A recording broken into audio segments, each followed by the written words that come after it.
En lo alto, donde el aire es más delgado y el mundo parece lejano, hay quienes deciden no volver a tocar el suelo.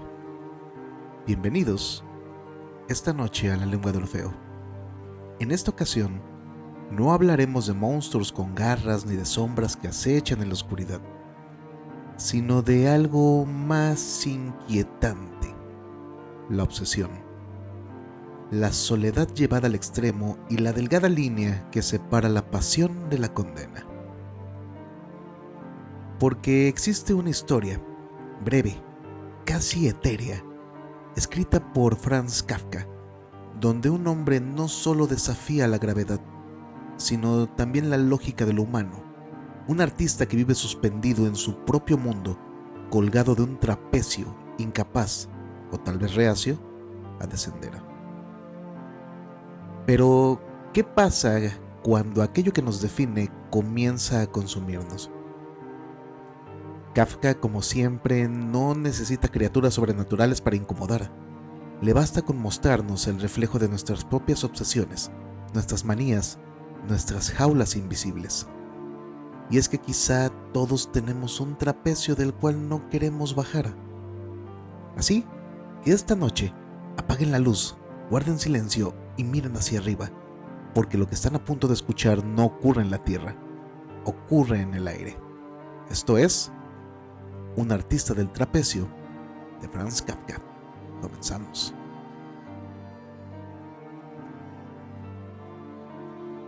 Un artista del trapecio, como se sabe, este arte que se practica en lo alto de las cúpulas de los grandes circos es uno de los más difíciles entre todos los asequibles del hombre. Había organizado su vida de tal manera, primero por afán profesional de perfección, después por costumbre que se había hecho tiránica, que mientras trabajaba en la misma empresa, permanecía día y noche en el trapecio. Todas sus necesidades, por otra parte muy pequeñas, eran satisfechas por criados que se relevaban a intervalos y vigilaban debajo. Todo lo que arriba se necesitaba lo subían y bajaban en cestillos construidos para el caso. De esta manera de vivir no se deducían para el trapecista dificultades especiales con el resto del mundo. Solo resultaba un poco molesto durante los demás números del programa, porque como no se podía ocultar que se había quedado allá arriba, aunque permanecía quieto, siempre alguna mirada del público se desviaba hacia él. Pero los directores se lo perdonaban, porque era un artista extraordinario, insustituible. Además, era sabido que no vivía así por el capricho, y que solo de aquella manera podía estar siempre entrenado y conservar la extrema perfección de su arte. Además, allá arriba se estaba muy bien. Cuando en los días cálidos del verano se abrían las ventanas laterales que corrían alrededor de la cúpula y el sol y el aire irrumpían en el ámbito crepuscular del circo, era hasta bello. Su trato humano estaba muy limitado, naturalmente. Alguna vez trepaba por la cuerda de ascensión con algún colega de turne, se sentaba a su lado en el trapecio, apoyado uno en la cuerda de la derecha, otro de la izquierda, y charlaban largamente.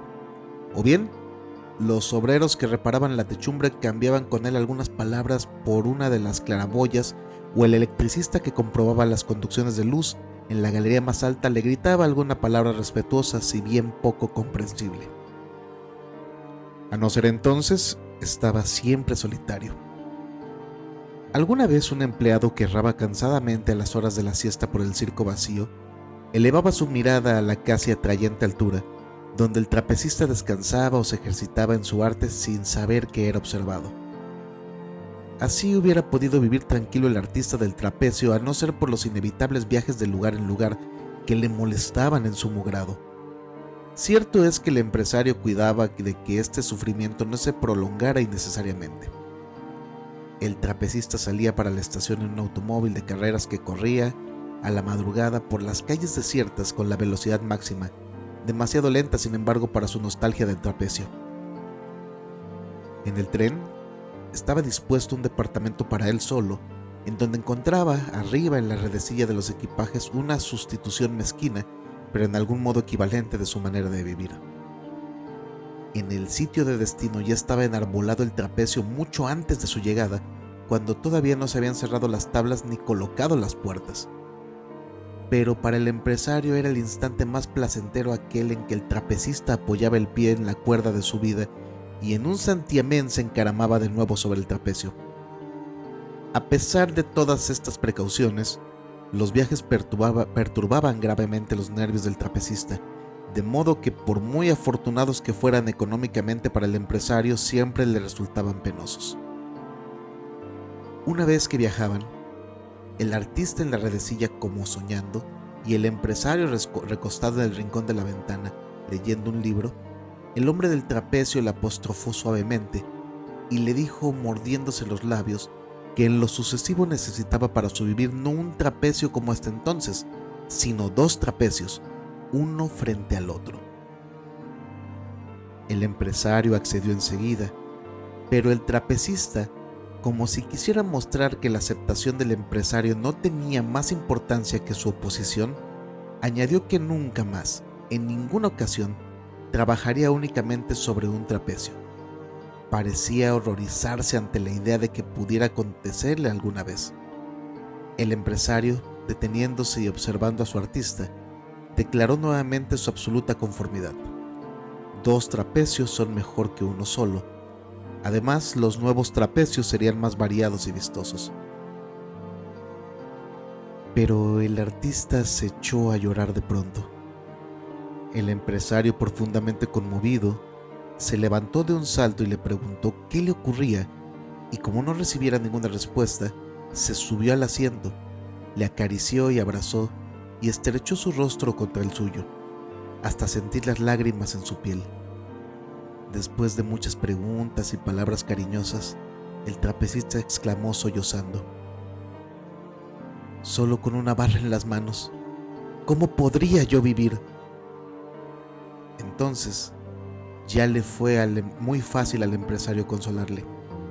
Le prometió que en la primera estación, en la primera parada y fonda, telegrafiaría para que instalasen el segundo trapecio y se reprochó a sí mismo duramente la crueldad de haber dejado al artista trabajar tanto tiempo en un solo trapecio. En fin, le dio las gracias por haberle hecho observar al cabo aquella omisión imperdonable. De esta suerte, pudo el empresario tranquilizar al artista y volverse a su rincón. En cambio, él no estaba tranquilo. Con grave preocupación espiaba a hurtadillas por encima del libro al trapecista. Si semejantes pensamientos habían empezado a atormentarle, ¿podrían ya cesar por completo? ¿No seguirían aumentando día por día? ¿No amenazarían su existencia? Y el empresario, alarmado, creyó ver en aquel sueño, aparentemente tranquilo, en que habían terminado los lloros, comenzar a dibujarse la primera arruga en la lisa frente infantil del artista del trapecio.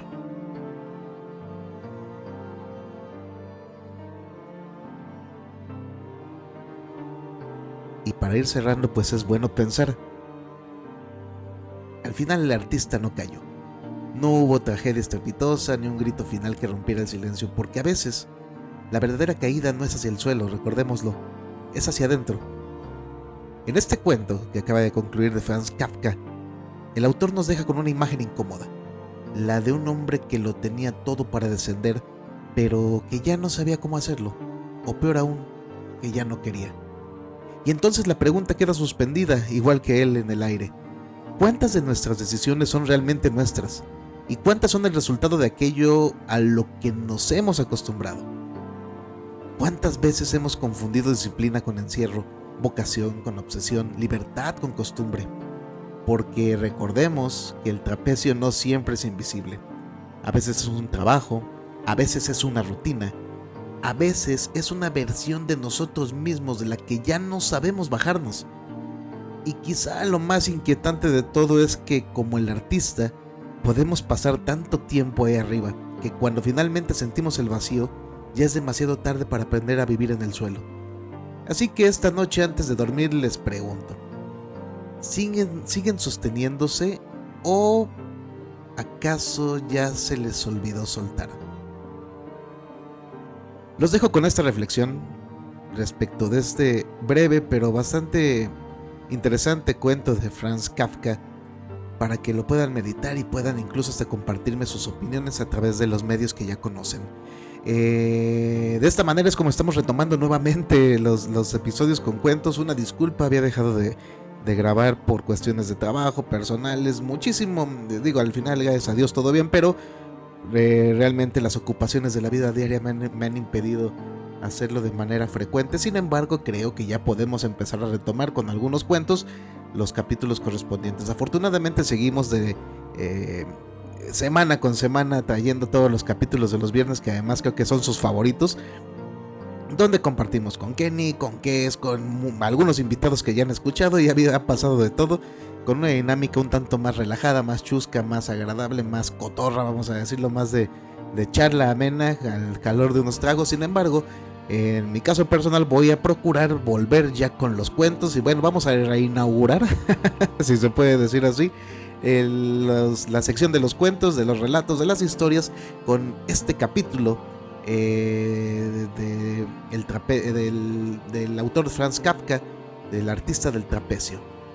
Pues bueno, no me queda más que agradecer el favor de su atención, no sin antes recordarles que por favor nos sigan a través de Spotify, que le den seguir, que nos sigan por Instagram, por TikTok, que nos sigan por YouTube, por correo, que nos hagan saber sus mensajes, sus comentarios, opiniones a través de los mensajes y los canales que están dispuestos para ello.